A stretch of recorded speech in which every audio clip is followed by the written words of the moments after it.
முகவரி நேயர்களுக்கு வணக்கம். வருகின்ற நாடாளுமன்ற தேர்தலுக்காக காங்கிரஸ் கட்சி தேர்தல் அறிக்கை ஒன்றை வெளியிட்டிருக்கிறது. அந்த தேர்தல் அறிக்கையை காங்கிரஸ் கட்சிக்கு கிடைத்த முதல் வெற்றி அப்படின்னு தான் நம்ம பார்க்கணும். சுதந்திர இந்தியாவில் ஏறத்தாழ ஒரு 70 ஆண்டுகள் கடந்த பின்பு இதுவரை காங்கிரஸ் கட்சி தன்னுடைய கொள்கை நிலைப்பாட்டில் முற்றிலும் வேறான ஒரு முற்போக்கான சிந்தனையோட இந்த தேர்தல் அறிக்கையை வெளியிட்டிருக்கிறத நம்ம பார்க்க முடியும்.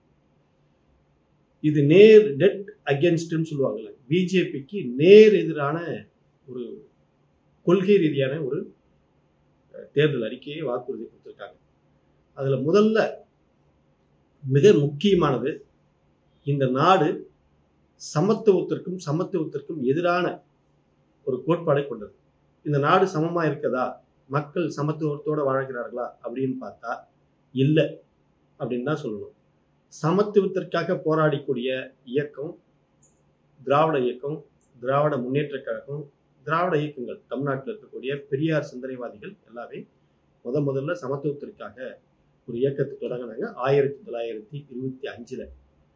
அதே காலகட்டத்தில் சமத்துவத்திற்கு எதிரான ஒரு இயக்கம் தொடங்கப்பட்டது தான் ஆர்எஸ்எஸ். ஆர்எஸ்எஸ், பிஜேபி இந்த இரண்டு அமைப்புகளுக்கும் நேர் எதிரான கொள்கை கொண்டது தான் திராவிட இயக்கங்களும் அதனை சார்ந்து இருக்கக்கூடிய கம்யூனிஸ்ட் இயக்கங்களும் நேர் எதிரான கொள்கை கொண்டது. இதுதான் பேசிக்கு நம்ம நாட்டில் இருக்கக்கூடிய சித்தாந்த பேஸ். இந்த சித்தாந்த பேஸில் சமத்துவத்திற்கு ஆதரவா மக்கள் அனைவரும் சமம் அப்படின்னு சொல்லக்கூடிய அந்த ஆதரவான கருத்தை கொண்டது தான் பெரியாரிய திராவிட கம்யூனிஸ்ட் இயக்கங்கள். மனிதர்கள் சமத்துவம் கிடையாது, ஏற்றத்தாழ்வுகள் உண்டு அப்படின்னு சொல்லக்கூடிய இயக்கங்கள் தான் பிஜேபி, ஆர்எஸ்எஸ். இப்ப முதலா காங்கிரஸ் கட்சி தன்னுடைய நிலைப்பாட்டை மாற்றிக்கொண்டது. ஒரு முற்போக்கான கம்யூனிஸ்ட் கட்சிகள் சிந்திக்கக்கூடிய, திராவிட இயக்கங்கள் சிந்திக்கக்கூடிய அதே நிலைப்பாட்டை, அதே கருத்தை முதலாக காங்கிரஸ் கட்சி இந்த நிலைப்பாட்டை எடுத்திருக்கிறது. அப்படி என்றால் அவர்கள் முதலாக இப்போதுதான் வந்திருக்கிறார்கள், ஒரு முற்போக்கு சிந்தனைக்கு இப்போதான் வந்திருக்கிறார்கள். அப்போ அவர்கள் சாதி ரீதியான கணக்கெடுப்பு நடத்தணும். சாதி ரீதியான கணக்கெடுப்பு நடத்தி நாட்டில் ஏற்றத்தாழ்வுகளை குறைக்கணும். சாதி ரீதியான கணக்கெடுப்பு நடத்தினா என்ன ஆகும் அப்படின்னு சொல்லி கேட்டேன். எந்தெந்த சாதிகளுக்கு என்னென்ன பிரதிநிதித்துவம் கொடுக்கணும் அப்படின்றத அதை முதன்மைப்படுத்த முடியும். உதாரணத்துக்கு சொல்லலாம்னா 50% தான் இடஒதுக்கீடு இருக்கு இதுவரையும். அதுல ஏறத்தாழ பாத்தீங்க அப்படின்னு சொல்லி கேட்டீங்கன்னா ஒரு 22%, 23% அளவுக்கு எஸ்சி எஸ்டி பீப்புள்ஸுக்கு அந்த சலுகைகள் கிடைக்குது. மீதி இருக்கக்கூடிய 27% தான் மண்டல் கமிஷன். அதுதான் பிபிசி கொண்டு வந்தது. அந்த மண்டல் கமிஷன் தான் இப்போது வரை இருக்கக்கூடிய இடஒதுக்கீடு, ரிசர்வேஷன் பாலிசி. தமிழ்நாட்டில் மட்டும்தான் கொஞ்சம் கூடுதலாக 69% இடஒதுக்கீடு வச்சிருக்காங்க. அதை பாலிசியை மெயின்டைன் பண்ணிட்டு வந்திருக்காங்க. ஸோ இந்த நிலையில சாதி வாரியா கணக்கெடுப்பு நடத்தினால் அந்த 50% ரிசர்வேஷனை முடிச்சுட்டு கூடுதல் ரிசர்வேஷன் இந்தியா முழுக்க கொண்டுட்டு வர முடியும். இந்தியா முழுக்க பிசி, எம்பிசி கோட்டாவை விரிவுபடுத்த முடியும். இன்னும் அந்த மக்களுக்கு கல்வியிலையும் வேலைவாய்ப்பிலையும் முன்னுரிமை கொடுக்கப்படும். அந்த பாதை சமத்துவத்திற்கு நோக்கி செல்லக்கூடிய, சமத்துவம், சகோதரத்துவம், சுதந்திரத்தை நோக்கி செல்லக்கூடிய ஒரு முக்கியமான அறிக்கையில, தேர்தல் அறிக்கையில காங்கிரஸ் கட்சி வெளியிட்டிருக்கிறது. இப்போ முதல் கட்டமா அவர்கள் பார்வை, இந்திய அளவில் இருக்கக்கூடிய அவர்கள் பார்வை இந்திய மக்களிடையே ஒரு நல்ல வரவேற்பை பெற்றுள்ளது. படித்த இளைஞர்கள் மத்தியில ஒரு நல்ல வரவேற்பை பெற்றிருக்கிறது என்றுதான் சொல்ல வேண்டும். அதற்கு அடுத்தது அந்த அறிக்கையில பார்க்க வேண்டியது சீர்திருத்த திருமணம், அதாவது சாதிய மீறி திருமணம் செய்து கொள்வதை அந்த அறிக்கையை எல்லாம் சொல்லியிருக்காங்க. அதை வரவேற்கணும், அதற்கு சட்ட ரீதியாக அங்கீகாரம் கொடுக்கணும் அப்படின்னு சொல்லியிருக்காங்க. 1967 அண்ணா ஆட்சிக்கு வந்த பின்னாடி முறையாக தமிழ்நாட்டில் கொண்டு வந்த முதல் தீர்மானங்கள், 3 தீர்மானங்கள் கொண்டு வந்தார். ஒன்று, தமிழ்நாட்டிற்கு தமிழ்நாடு என்று பெயர் சூட்டியது. இரண்டாவது, சாதி மறுப்பு திருமணங்களை செய்து கொண்டது சட்ட ரீதியாக அங்கீகரிப்பது. மூன்றாவது, இருமொழி கொள்கை. இந்த மூன்றையும் சட்டமன்றத்தில் அண்ணா கொண்டு வந்து ஏகமனதாக நிறைவேற்றினார்.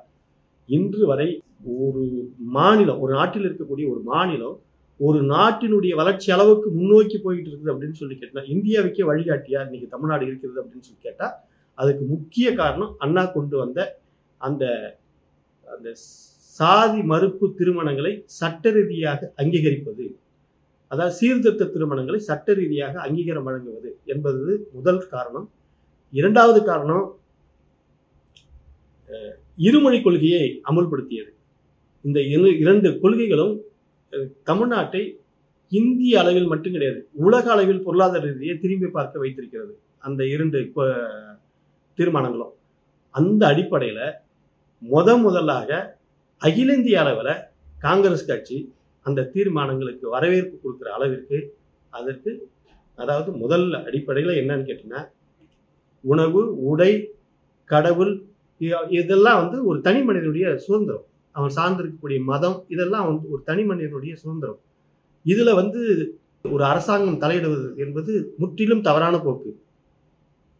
ஒருத்த உணவு சாப்பிட்றதுல வந்து மாட்டுக்கறி சாப்பிடக்கூடாது, நான் சொல்ற கறி தான் சாப்பிடணும் அப்படின்றத ஒரு சட்டமா கொண்டுட்டு வர்றது, மாட்டுக்கறி சாப்பிட்றவனை கண்டா அன்னிசியா பார்க்கறது, அந்த கறி சாப்பிட்றான் இந்த கறி சாப்பிட்றான்னு சொல்லிட்டு அவனை தவறா சித்தரிக்கிறது, இது எல்லாம் வந்து ஒரு மிக மிக பிற்போக்குத்தனமான ஒரு செயல்.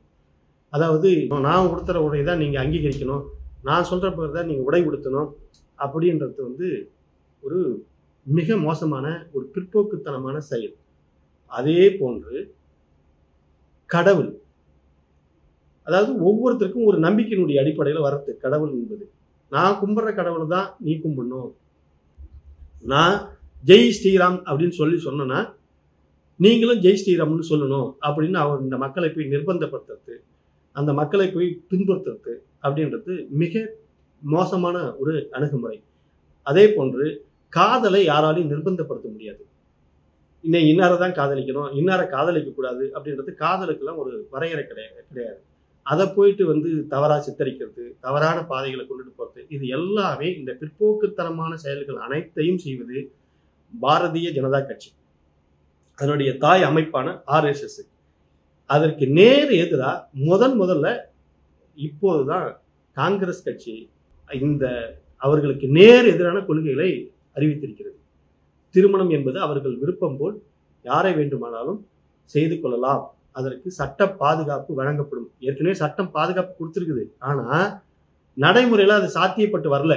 நடைமுறையில வந்து அதை தீர்மானிக்க முடியல. பெரியவர்கள்லாம் வந்து கூடி சாதியா வந்து வன்மமா எதிர்த்து அதை நெருக்கடி கொடுத்து அந்த சட்டத்தையே குறவழியில கையை வச்சு நெரிக்கிற மாதிரி அந்த சட்டத்தை வந்து திருகி எல்லாம் நாசப்படுத்திட்டு இருக்குது கடந்த 10 ஆண்டு காலமா. அதுக்காக தான் இப்போது மீண்டும் அந்த ராகுல் காந்தி தலைமையில் இருக்கக்கூடிய, கார்கே தலைமையில் இருக்கக்கூடிய, சோனியா காந்தி தலைமையில் இருக்கக்கூடிய காங்கிரஸ் கட்சி இந்த அறிக்கையை பெண்கள் விருப்பம் போல் அவர்கள் திருமணம் செய்து கொள்ளலாம், அதற்கு சட்டம் பாதுகாப்பு வழங்கும் அப்படின்னு ஒரு தீர்மானத்தை கொண்டு வந்திருக்காங்க. இது 1967 தமிழ்நாடு சட்டமன்றத்தில் அண்ணா நிறைவேற்றிய தீர்மானம், பெரியார் ஆதரித்த தீர்மானம். இன்னைக்கு தான் முதல்ல காங்கிரஸ் கட்சிக்கு இந்த பார்வையை அவங்களுக்கு வந்திருக்குது. வடக்கில் இருக்கக்கூடியவர்களுக்கு அறிவு இப்போதான் கொஞ்சம் மாறி இருக்கிறது. ஸோ இந்த சூழ்நிலையில காங்கிரஸ் கட்சியினுடைய அறிக்கையே ஒரு மாபெரும் வெற்றி அப்படின்றதான் சொல்ல வேண்டும். இந்த அறிக்கையை வைத்து காங்கிரஸ் கட்சி பிரச்சாரம் செய்தால் ஒரு முற்றிலும் ஒரு சமுதாய மாற்றத்திற்கான ஒரு வெற்றி காங்கிரஸ் கட்சிக்கு கிடைக்கும் என்று நாம் எதிர்பார்க்கலாம். நன்றி, வணக்கம்.